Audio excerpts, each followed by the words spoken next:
Pues nada, buenos días, buenas tardes, buenas noches, dependiendo en qué lugar del mundo me estés escuchando. Eh, un placer estar con vosotros aquí en el Radio Space de Coparty y vamos a ver una charla que se llama Matioska Sigin, Análisis de señales ocultas. En primer lugar, ¿quién soy yo? Yo soy David Marugán, más conocido con el alias de Radio Hacking, consultor de seguridad, instructor de Sys Council, pertenezco al mundo Hacker Team, estoy radio trastornado de edad muy temprana, pertenezco a la unidad de ERU de telecomunicaciones de Cruz Roja, soy un aprendiz constante de técnicas SIGINT caseras, no me dan alergia a las ondas, ni llevo ningún papel de aluminio, ningún sombrero, ni nada por el estilo, ni utilizo ningún remedio homeopático contra emisiones nocivas. Odio los efectos y las transiciones de los PowerPoint, por lo tanto vais a ver una presentación bastante plana. Soy experto en absolutamente nada, ¿vale? Primero, esto no es un clickbait. ¿Qué tiene en común los submarinos nucleares, las tarifas eléctricas, la BBC de UK y los brokers de Wall Street? No es un clickbait. Vais a ver a lo largo de la presentación que todo esto tiene un hilo conductor que iremos desgranando a lo largo de la misma. ¿Qué vamos a ver en esta charla? Pues qué es el SIGINT y qué trabajo realiza un analista de señales, aunque sea un poco de forma somera, qué herramientas utiliza en su trabajo, la señal del buzzer ruso y algunas novedades sobre el mismo, análisis de señales de una señal muy conocida que es CIS3650 o BI36 o T600, dependiendo del formato, qué esconden los programas de la BBC4 desde el Reino Unido, por qué le interesa la transmisión en onda corta a Wall Street, HF y los brokers de la bolsa. ¿Vale? Que no veremos en esta charla porque lo vamos a ver cómo escuchar a la policía. Ojo con el marco legal porque todas estas señales son señales de prueba y son señales de audioteca, es decir, en muchas ocasiones el interceptar comunicaciones para lo que no estéis autorizado no es legal. Entonces, la inteligencia de señales tenéis que tener muy en cuenta el marco legal de vuestro país para no cometer ningún acto ilegal, porque aunque nos parezca algo muy sencillo de hacer, es que es como sintonizar una radio y ya está, y escuchar. Sí es cierto que hay algunas frecuencias en las cuales no estamos autorizados a escuchar.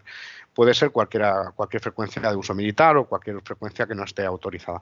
De manera que ojo con esto y recomiendo utilizar además señales que estén pregrabadas, que estén ya hechas, no solo por el tema legal, sino también porque bueno, están bien construidas y hay fabricantes de decodificadores, por ejemplo, y repositorios públicos donde vais a poder utilizar estos archivos, ¿no? ¿A qué nos referimos con SIGINT, inteligencia de señales? Bueno, SIGINT es un genérico que engloba diferentes tipos de inteligencia, de fuente de inteligencia de comunicaciones, COMINT, que son las comunicaciones como el GSM o por radio o incluso Internet, o sea, comunicaciones entre humanos, vamos a decir, la inteligencia electromagnética, el ELIN, que no son comunicaciones entre humanos, son la utilización de campos eléctricos, la detección de radares, sobre todo en guerra electrónica, jammers, etcétera. La inteligencia telemétrica, pues, detección y medidas de irradiaciones de imágenes ópticas, etcétera. Todo esto engloba el SIGINT y alguna cosilla más. Dentro de la guerra electrónica, porque SIGINT es un palabra de invento militar y estarían dentro de la guerra electrónica, dentro de las contramedidas de guerra electrónica, ¿no? Aquí veis un pequeño diagrama donde muestra dónde podrían estar esta inteligencia de comunicaciones. Bueno, nosotros cuando hablamos de SIGINT, COMINT, etcétera, imaginamos pues algo como la NSA con unas pantallazas ahí de la leche y tal, y bueno, como veis en la izquierda, y en realidad pues se ciñe más a lo que hay en la derecha, que es cogerte el coche, una antena portátil, un SDR, un PC portátil y irte a un sembrado, a un campo, a un sitio alejado de ruidos, poner tu antenilla y recoger señales. O sea, no hace falta que tampoco que tengamos la NSA en nuestra casa para hacer esto. Es mucho más sencillo a nivel de equipos y bastante económico. Por lo tanto, vamos a ver más lo que está en la parte de la derecha, en esta parte más casera, que en la de la izquierda, desde luego. El analista, ¿qué hace un analista de señales? El analista intenta extraer el máximo de información de una señal, realizándose ciertas preguntas, como por ejemplo, qué tipo de señal es, si ya está catalogada, si puede tener algún tipo de cifrado, qué modulación y parámetros se pueden observar en la señal, de dónde puede provenir, quién la opera, desde dónde, cuál es su destinatario, podemos saber cuál es el destinatario, cuál es el objetivo. Se puede relacionar con algún evento específico de alguna manera, a través de OSINT o a través de Humin o de algún otro conocimiento. Y el informe, o lo que se llama inteligencia al producto, que es el informe final donde vamos a caracterizar la señal y vamos a intentar responder al máximo posible de estas preguntas. Muchas veces no habrá respuesta. Realmente no vamos a tener toda la respuesta. Vamos a tener ciertas piezas del puzzle, como yo digo, pero no vamos a tener todo el puzzle completo nunca. Algunos falsos mitos en torno al analista de señales es que el analista de señales analiza la señal a nivel técnico para hacer este producto siguen a otros niveles, que escalan a otros niveles, pero por ejemplo no hace criptoanálisis normalmente. Normalmente cuando una señal está cifrada, pues la clasifica y la mayor parte ni de las veces ni decodifica ni descifra. Eso se manda a otro departamento de cifra, de criptoanálisis, que otros expertos y matemáticos tendrán que intentar extraer esa información. Nosotros no tenemos ni por qué tener esa información, desde luego. En muchas ocasiones, como decíamos antes, se debe apoyar en otras disciplinas, como el Humin, el OSINT y otras fuentes de inteligencia, porque, como digo muchas veces, no hay ninguna fuente de inteligencia que por sí sola nos dé toda la información. Nos tenemos que apoyar seguramente en IMIN, en OSINT, en Humin, en lo que sea, ¿no? Y otra cosa, es imprescindible trabajar offline, es decir, hacer grabaciones de calidad. Un analista no puede hacer su trabajo con una mala grabación. Siempre lo que se hace es coger el RAW de la señal, coger un WAV, en este caso, con gran calidad, a ser posible sin interferencias y a ser posible con un tiempo de grabación que nos permita luego un análisis y una correlación, que tenga un tiempo determinado, dependiendo de la señal, podrá ser más corto o más largo. Pero es imprescindible trabajar con estas grabaciones de calidad. Si no tenemos una señal bien grabada, realmente un analista poco puede sacar de ella. ¿Por qué analizar señales SRF en el siglo XXI? Pues el espectro radioeléctrico está lleno de señales de mucho interés todavía hoy.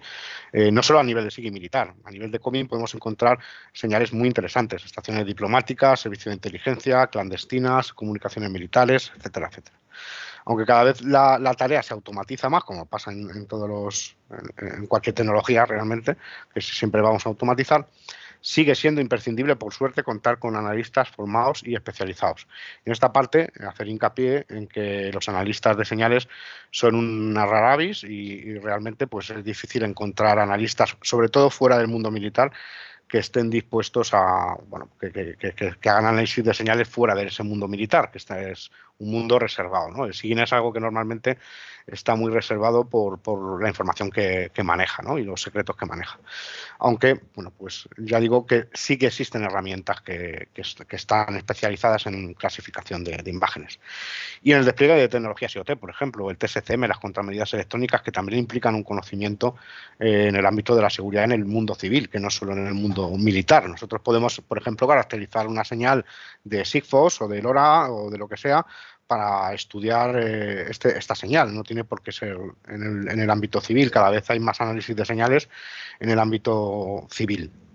Bueno, aquí veis, por ejemplo, una especie de aiming, ¿no? Vamos a decir, aquí vemos una captura de vídeo de una reivindicación de los atentados de París en 2015 y aquí podemos ver, esto es de un artículo que hice hace ya años, y aquí podemos observar en la foto este terrorista que lleva un walkie, un DMR, que seguramente esté cifrado.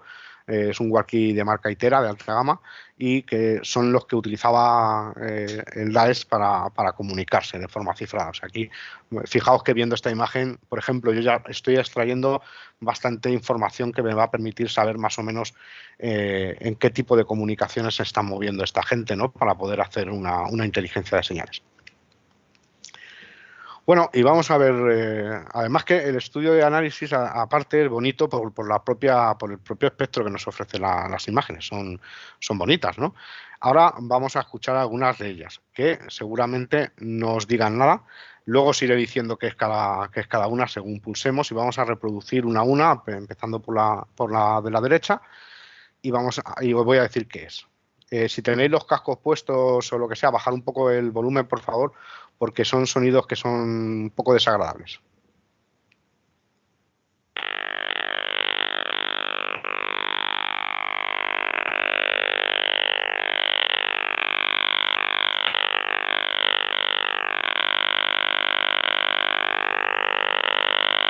Esto, visto así, veis el espectro, bueno, tiene ahí un trenzado del fading, etcétera. Un analista ya con esta imagen sabe más o menos lo que es. Podría llegar a saber incluso, se pueden ver estas líneas así que están como dobladas. Esto es una señal de un OTH, de un radar sobre el horizonte, que son unos sistemas que están creados para detectar el lanzamiento de misiles de largo alcance. Por ejemplo, en este caso es un OTH container ruso. Seguramente habéis oído hablar del mítico pájaro carpintero ruso que está en Chernóbil. Bueno, todavía está, pero está inactivo hace muchos años, desde el fin de la Guerra Fría. Bueno, pues esto es un OTH igual que el pájaro carpintero ruso, pero más moderno, se llama container y está barriendo todas las frecuencias de HF para, detectando diferentes cambios en la ionosfera, detectar si se ha lanzado un misil desde una potencia extranjera, vamos a decir así, ¿vale? Vamos a escuchar otra que está muy bonita, como veis aquí estéticamente hablando. Vamos a escuchar su audio.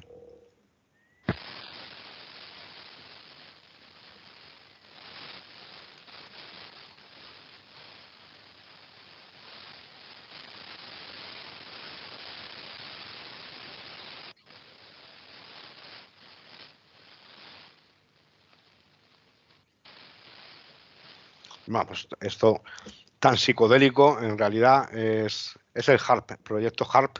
Es un proyecto de una universidad en Alaska, en Gacona, que se ha acusado, las teorías de la conspiración siempre han acusado a este proyecto de ser capaz de cambiar el clima en el mundo. O sea, de hecho, Putin en la Duma rusa hace unos años intentó culpar a Estados Unidos de que este sistema llamado HARP, que si buscáis en internet vais a ver un montón de noticias de conspiranoias, etcétera, pues intentaba decir que esto lo que provocaba era modificarle la climatología, ¿no? Como arma de guerra.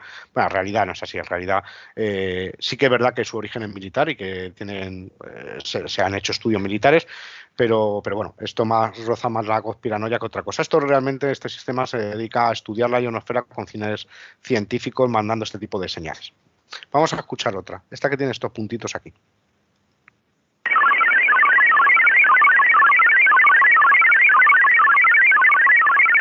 Pues esto es un Serdolik. Esto es un sistema propietario de comunicaciones diplomáticas rusas, ¿vale? Vamos a ver otra y a escuchar otra.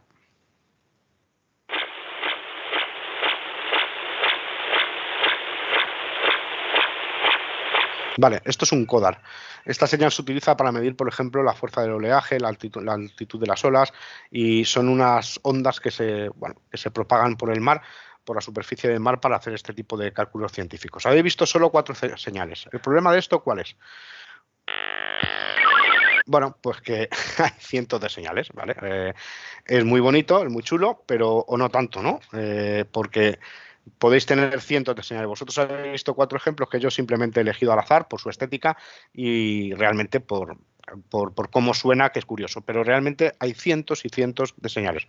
De hecho, hay señales que ni siquiera conocemos. Señales que o bien no hemos captado nunca o que directamente cuando se han captado no conocemos, no sabemos su origen, porque pueden ser señales propietarias experimentales o señales híbridas con diferentes protocolos y que son muy complejas de analizar. Aquí de fondo tenéis, por ejemplo, una captura así al azar de algunos de los tipos de señales y podéis ver que no son precisamente pocas. Y hay algunas que se parecen tanto que es complicadísimo saber cuál es una y cuál es otra, ¿vale? Entonces, esto es lo que hace un analista de señales, precisamente. No vale escucharlas al oído. Yo no puedo diferenciar, por ejemplo, un tipo de Stanag, los audios que tiene solo al oído, porque entonces sería como Robocop. Necesitaría tener un análisis de señal real para poder hacer un informe real de la señal.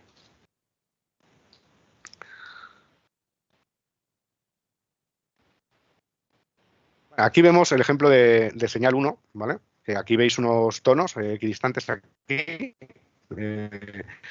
que yo planteo la pregunta pues vamos a develar qué es esto. Bueno, esto es una señal del buzzer. El buzzer o zumbador lleva transmitiendo desde el principio de los 80 en la frecuencia 462. Podéis escuchar el buzzer si sintonizáis esta frecuencia. ¿Cuál es la curiosidad? Bueno, pues ha prestado a todo tipo de conspiraciones porque es una señal que lleva pues 30 y tantos o 40 años emitiéndose con muy pocos cambios. Durante muchos años siempre ha sido una señal, un zumbido monótono que ha tenido una cadencia determinada, ¿no? y en ocasiones, excepcionalmente, pues ha escuchado voces femeninas y masculinas de fondo que decían cosas en ruso, ¿vale? Todavía hoy no se sabe exactamente de qué tratan las emisoras y eso alimenta todo tipo de especulaciones sobre el propósito, pero la verdad es que tiene poco de conspiranoia. Realmente es muy posible que formen parte de un distrito, de un hub militar del distrito occidental ruso, Vulcan, que utiliza para unos formatos de mensajes que están hechos para que os hagáis una idea un poco como backup de comunicaciones cibernéticas, vamos a decir. Esto se ha conservado desde la Guerra Fría por si acaso se nos cae el Telegram, como yo digo, por si se nos caen las redes, ¿no? Se le ha llamado de muchas formas, el Buzzer, pues MDZB, UZ no sé qué, VB76, bueno, hay muchos nombres para lo mismo.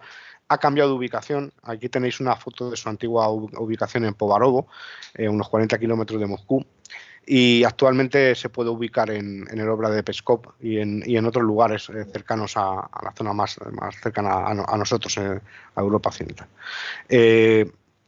Esta sería la imagen de la antigua situación, que ya es un lugar abandonado, aquí no quedan los transmisores, ya se han movido, seguramente haya varios transmisores de backup y vamos a escuchar qué hace.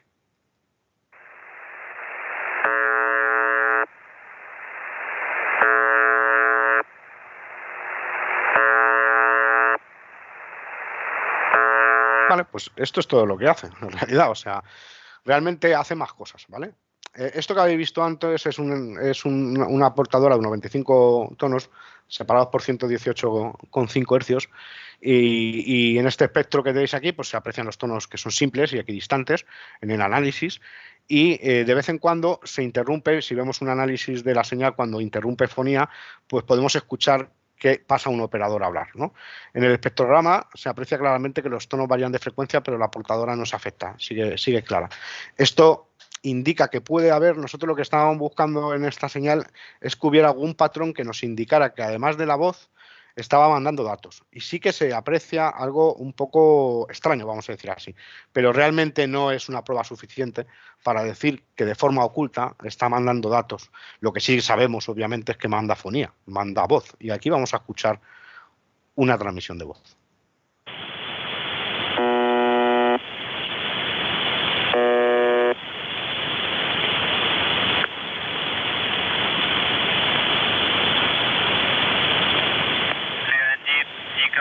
Роман 4. Леонид Николай Роман 4. Мягкий знак Михаил 4 Татьяna. Si escucháis, dice nombres de personas en ruso. Mucha gente ha especulado con que esto era nombres de agentes y todo tipo de teorías de conspiración. En realidad no es así. La realidad es que los rusos utilizan, igual que nosotros utilizamos el código fonético tipo OTAN, de Alfa, Bravo, Charlie, Delta, Echo, Foxtrot, Golf, Hotel, ellos utilizan ese código, lo utilizan con las iniciales de los nombres. Por ejemplo, Tatiana es T, ¿vale? De tango. O sea, no tiene más misterio, no hay ningún agente ni nada, ¿no? Y ya digo que esto es una red militar de backup y que se utiliza para movilizar tropas o para entrenamiento de tropas o lo que sea, ¿vale? Vale, luego si se hace una demodulación en el análisis de señal, vemos los segmentos de la señal y vemos una envolvente típica y una cosa que podría ser un tren de pulsos, un PAN. No se sabe si es por defecto de hardware bueno, no tenemos claro esta curiosidad si realmente transporta algún dato o no. Nosotros en el análisis no tenemos ninguna confirmación de que esto sea así, sería una gran novedad. Sí es cierto que no se ha analizado esto en profundidad y a lo largo del tiempo, daros cuenta que estos son señales en el tiempo, pero esto está transmitiendo desde hace 40 años. Entonces, nadie te dice que en algún momento se haya transmitido alguna señal oculta. En nuestro caso, mi opinión personal es que no, aunque parezca que sea algo artificial, este PAN, yo creo que no oculta nada, ¿vale? Pero bueno, es una curiosidad que os quería enseñar. Vamos a ver otra señal. Veis aquí, por ejemplo, esta es la pantalla típica de un software que se llama Signal Analyzer y tenemos un WAP cargado en el que vamos a hacer un estudio, ¿vale? Aquí, obviamente, no sabéis lo que es. y vamos a analizarlo, ¿no? A través de diferentes software, a través de Audacity, de Adobe y de SA, de Signal Analyzer. Vamos a ver el espectrograma de esta señal, caracterizamos la señal es conocida, es una señal rusa que nosotros llamamos, bueno, que se llama CIS3650, con una modulación FSK, con 200 ancho de banda y una velocidad de los dos de 36 baudios y 28,56. Una portadora determinada, un preámbulo, una parte de ocupación de canal o idle y una parte de transmisión que supuestamente está o debe de estar, por eso se llama 3650 a 50 baudios, ¿vale? Aquí veis la parte de idle, de reposo, de ocupación de canal y la segunda parte. Y veis el bitrate y hemos segmentado esta señal. ¿Cuál es la curiosidad de esta señal? Vamos a verlo. Perdón, vamos a echar para atrás. Vamos a ver cómo suena primero.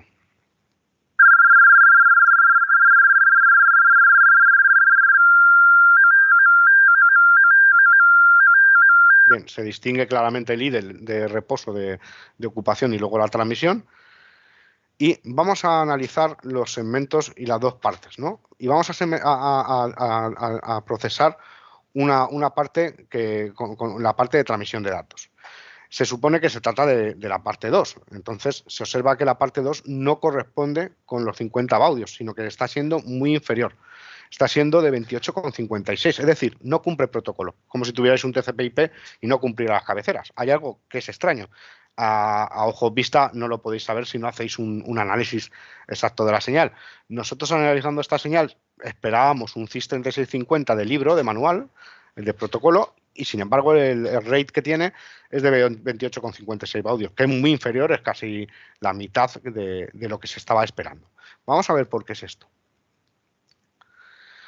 Si analizamos los tonos por separado, vamos a ver los tonos por separado, vemos esas discrepancias y vemos que en uno de los tonos, en este tono superior, sorprendentemente nos encontramos que es el tono este que decíamos que tiene menos velocidad de la que se espera y que no cumple protocolo. Pues, ¿por qué no lo cumple? Porque realmente está utilizando ese FSK para mandar señales de Morse. Y si decodificamos el Morse nos da RDL, RDL, RDL, y yo aquí no lo he puesto, pero luego hay unas agrupaciones de 5 dígitos, ¿vale?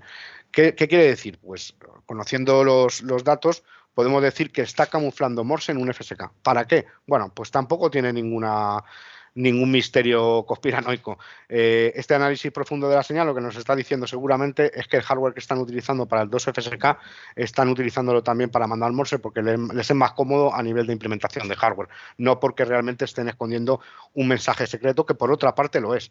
Es decir, RDL es un indicativo seguramente del cuartel general de la Armada rusa.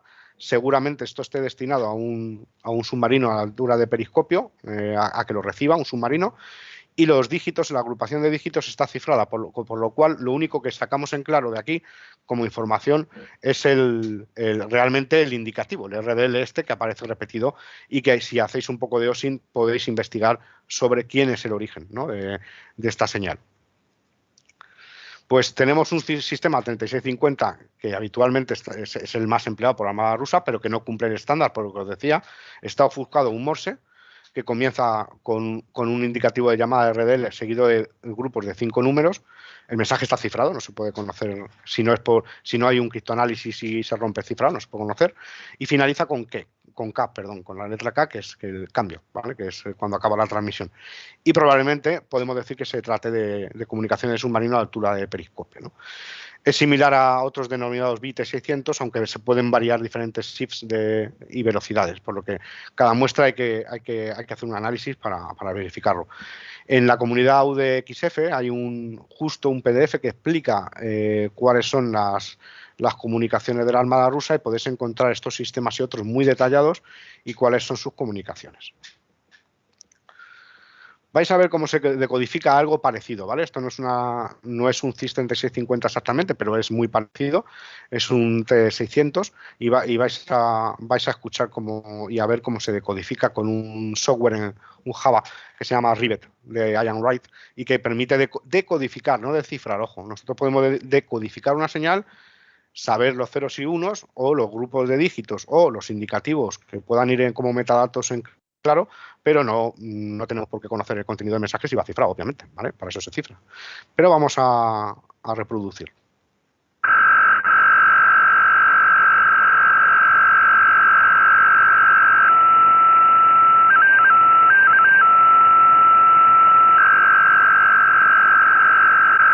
Bueno, pues algo así sería, ¿vale? Una señal de ese tipo al oído. Y vamos con la señal 3. La señal 3, pues, ¿qué es? Pues no sabemos. Vemos aquí como dos bandas laterales y unas portadoras, pero no sabemos qué es, ¿vale? Pues vamos a investigar qué es esto. Pues esto es la señal de la BBC 4, o más conocido el sistema como UK AMDS Teleswitch. La señal de la BBC 4 en 198 kHz de onda larga es una señal que se utiliza, para que os hagáis una idea, ya en el desembarco de Normandía se utilizaban este tipo de transmisores y precisamente la BBC utilizaba para mandar, por ejemplo, mensajes cifrados o en clave a la resistencia francesa contra los nazis. O sea, imaginaos si la BBC 4 lleva años transmitiendo. Esta es una señal de radio analógica, es decir, es una señal de radio, como si escucháis la radio en vuestra casa, de AM, ¿vale? De esta antigua radio, ¿no? Lo que vemos, bueno, analizamos la señal, vemos que tiene una codificación Manchester, que es una modulación PSK de 45 grados sobre una portadora de AM, con una velocidad de ciertos símbolos por segundo, y bueno, pues vamos a analizar un poco más en profundidad la señal para ver qué curiosidad tiene esta señal de la BBC 4. Vale, el transmisor se encuentra en Droitwich con una potencia de 500 kilovatios, que es uno de los mayores de Europa, precisamente, y hay otros dos transmisores más. En España, por ejemplo, yo hablo desde España, se pueden recibir perfectamente sus señales en onda larga.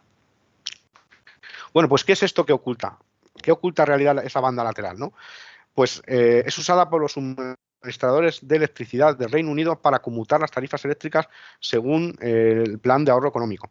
Y de hecho, si buscáis UK AMDS Teleswitch, el sistema, hay precisamente un diagrama que aquí tenéis expuesto y se supone que cuando vosotros estáis escuchando el locutor de la estación, ¿vale? Mientras escucháis al locutor hablando, sin que vosotros os enteréis, viendo los que van en una portadora oculta, como son la fecha, la hora UTC y una cosa que se llama mensajes de usuario. Y también se dice que puede llegar a anunciar o avisar de inundaciones. No se sabe muy bien a qué. Esto realmente no hay que dejarse llevar por las conspiraciones tampoco, bueno, pues tiene sentido, pero hay cosas que chirrían un poco, ¿no? Esto de avisar de las inundaciones no se sabe muy bien, no queda muy claro y hay una leyenda, ¿no? sobre esto. Se transmiten 30 mensajes por minuto, cada mensaje tiene 50 bits de datos, con un encabezado, una verificación, un CRC, y 32 bits libres de datos. Y hay si analizamos la constelación, vemos que la emulación de la señal nos da un Manchester en estructura de libro, y luego vemos que la constelación nos muestra estados con una diferencia de unos 45 grados, ¿no? La fase de la portadora varía en unos 22,5 para que no tape la emisión del locutor. Y lo que está haciendo es transmitir datos fuera de la portadora de audio analógico que vosotros escucháis. De manera que está encapsulando datos de forma oculta, ¿vale? No se escuchan. Se podrían llegar a demodular haciendo un análisis de señal que es un poco complejo. Yo no voy a explicar en la charla cómo se llegan a estas conclusiones porque daría para una semana de curso de análisis de señales. Es un tema un poco árido y un poco espeso. Pero nosotros podemos llegar a saber que realmente el sentido técnico de esta ocultación es mandar estos mensajes, ¿vale? Y como decía, pues hay una teoría también de la conspiración, y es que curiosamente 198 kHz, esa frecuencia es muy similar a la que se utiliza para comunicaciones submarinas a cierta altura, ¿no? Entonces existe una teoría de que puede ser usada por la flota de Reino Unido como sistema de hombre muerto, o relay de hombre muerto, o como señal de Armagedón. ¿Qué quiere decir esto? Que se supone que si los submarinos dejaran de recibir esa baliza con la hora UTC y con estos mensajes ocultos, pues Londres, es decir, el emisor de la BBC, o sea, Londres, habría desaparecido, ¿no? Hoy no tiene No sé qué sentido tiene hoy la señal. Yo hasta el año pasado y el principio de este año estaba escuchándola. No me refiero a la señal de la BBC 4, que por supuesto sigue en pie, sino me refiero a que no me he puesto a analizar de nuevo la señal. Hace meses que no analizo esta señal de nuevo y no sé si el UK AMDS Teleswitch se sigue utilizando. Lo cierto es que tenía hasta marzo de 2021 renovada la licencia, ¿no? Bueno, pues no sabemos. Realmente, pues ahí queda un poco la duda, pero yo, bueno, pues soy poco conspiranoico, como digo, y la utilización de esto para los contadores es la única verdad que tenemos ahora sobre esta señal. Y ahora vemos esta otra señal en el Signal Analyzer con estos tonos no modulados, así. Y veis aquí también luego una especie de corte con una especie de puntitos. Luego veremos qué es esto, porque visto así, obviamente, no os dice nada, ¿vale? Ni a mí tampoco. Pero vamos a contar un poco la historia resumida. Hace tiempo, algunos investigadores han relacionado una serie de transmisores que están registrados en Estados Unidos a nombre de compañías vinculadas a transacciones de bolsa, ¿no? Bueno, pues como sabéis, hay fibra que se está tirada por los océanos para ofrecer rutas directas y para tener la menor latencia posible en las compras y ventas, en las acciones de bolsa. Yo de bolsa no tengo ni idea, ¿vale? O sea, yo me dedico a las señales, pero no a la bolsa. Pero realmente, como podéis imaginar, la latencia en estas operaciones es cuestión de vida o muerte, ¿no? Por lo que se está manejando, ¿no? Por los valores que se manejan, el dinero que se maneja, y etcétera. Y bueno, vieron, como veis aquí en este artículo a la derecha, pues vieron que además en unas ubicaciones de estaciones base de telefonía, además de tener las típicas estaciones base de telefonía con sus antenas, destacaban unas antenas longiperiódicas y unas antenas que los que saben de esto saben que no tienen nada que ver con la telefonía móvil. Entonces ya empezaron a hacerse preguntas, ¿no?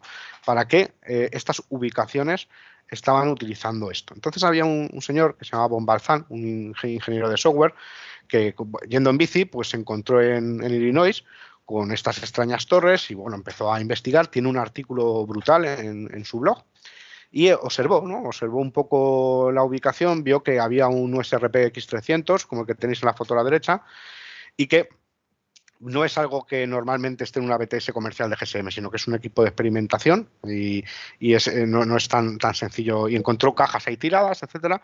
Entonces se mosqueó con esto. ¿Para qué quieren estos elementos de HF, ¿no?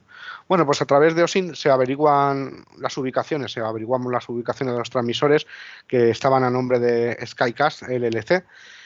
Curiosamente, esta empresa, yo esta tarde mismo entré, antes tenía una página que apenas decía nada, ¿no? Decía que hacían cosas muy chulas de investigación y desarrollo en señales de radio para muchas cosas, pero de estas cosas que no, acaba por no decir nada, ¿no? Y ahora ya directamente cuando entras parece que tienen como un proyecto de tablets para entretenimiento a bordo de aviones o algo así, no sé muy bien. Total, que se ubicaron en Farmingville y en Riverhead, estas dos ubicaciones que sacamos aquí las fotos de Google, que curiosamente de esas ubicaciones ya se recibían operaciones por onda corta en 1922 desde una cabaña de madera en Morse, y luego se transmitían a Manhattan por líneas terrestres. Bueno, estas dos ubicaciones lo que tienen son dos antenas, bueno, tienen varias antenas bastante curiosas, ¿no? Y están a nombre de, supuestamente, de esta empresa. Si nos vamos a la FCC, al organismo que regula las telecomunicaciones, vemos que efectivamente a nombre de esta empresa pues existen Skycast Services, LLC, tiene una licencia y, curiosamente, de naturaleza experimental y con un indicativo Whiskey India 2 X-Ray Eco Romeo, que es lo que tenéis aquí señalado en rojo a la derecha. Es curioso este indicativo. Normalmente se utilizan para hacer pruebas a nivel de radioaficionados, etcétera, y si vemos en la FCC el documento, vemos que hay tachados, están censurados algunas partes, que se supone que como es experimental y es un I+D, pues no quieren dar mucha oportunidad de que conozcamos qué tecnología, qué modulación, qué potencias, una serie de cosas, ¿no? No deja de ser curioso porque normalmente la naturaleza del servicio experimental se suele aplicar a radioaficionados, no a empresas con fines comerciales.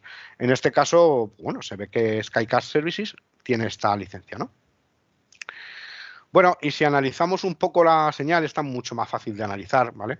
Esta señal la capturó un gran experto en análisis de señales, uno de los mayores expertos de Europa, el amigo Tony Anselmi, un italiano que trabaja con señales y que es un grandísimo experto, y capturó esta señal por casualidad y analizándola, bueno, aparte de si veis a la izquierda, bueno, veis un trenzado así como una especie de cosas difusas, que eso es el fading de la ionosfera de onda corta, muy típico. Luego veis que de repente hay unas señales pequeñitas que si ampliamos con el Signal Analyzer, vemos esas tramas.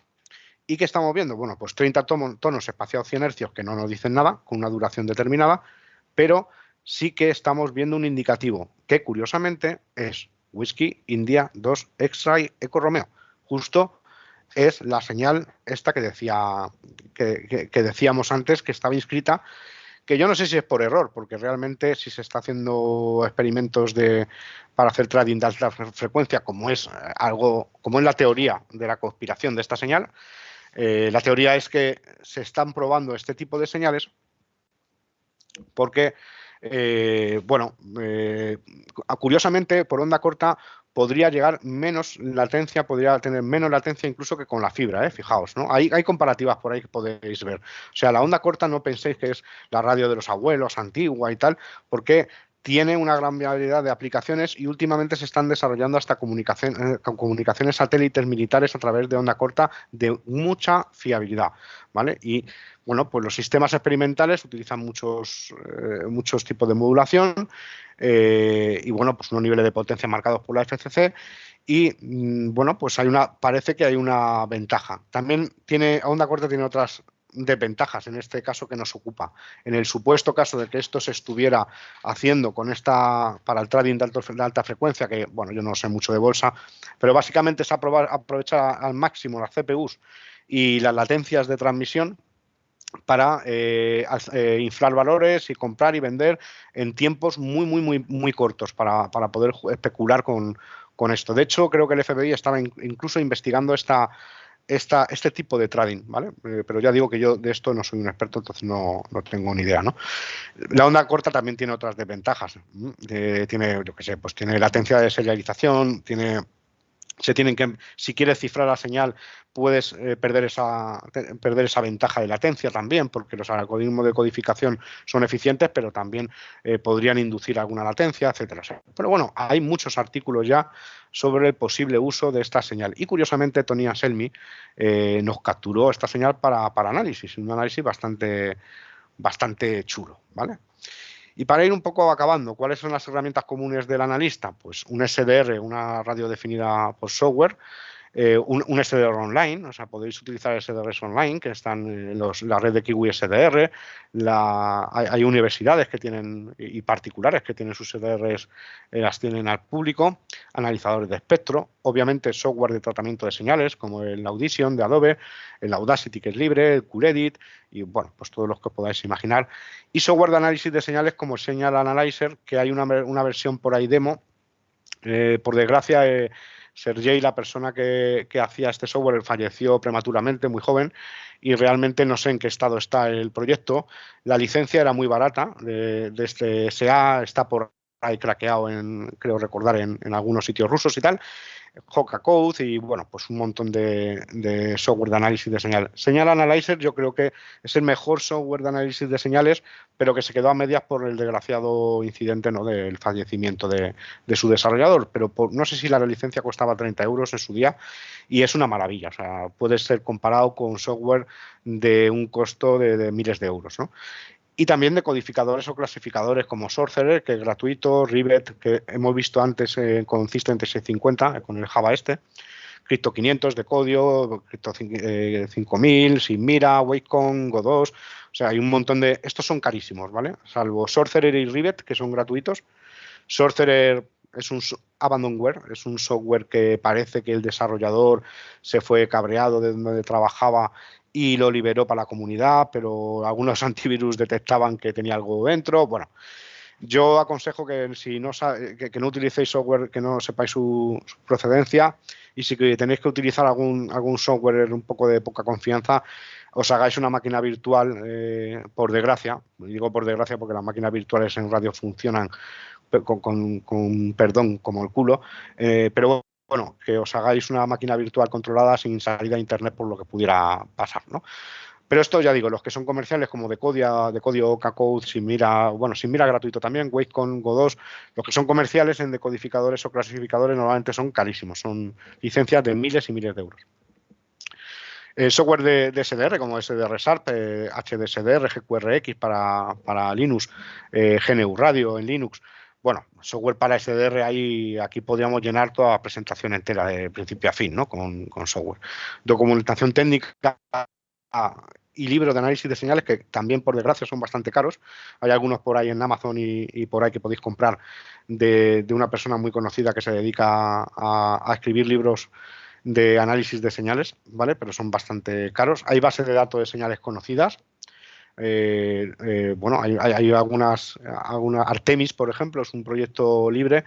SIG y The Wiki también es un proyecto libre en el que podéis encontrar todas las señales, bajaros las señales, escucharlas, verlas en el espectro. Audioteca de señales de fabricantes en foros especializados. Antes, por ejemplo, Wacom tenía una biblioteca que os podíais descargar, que pesaba 500 megas, que tenía los WAP de un montón hechas en laboratorio.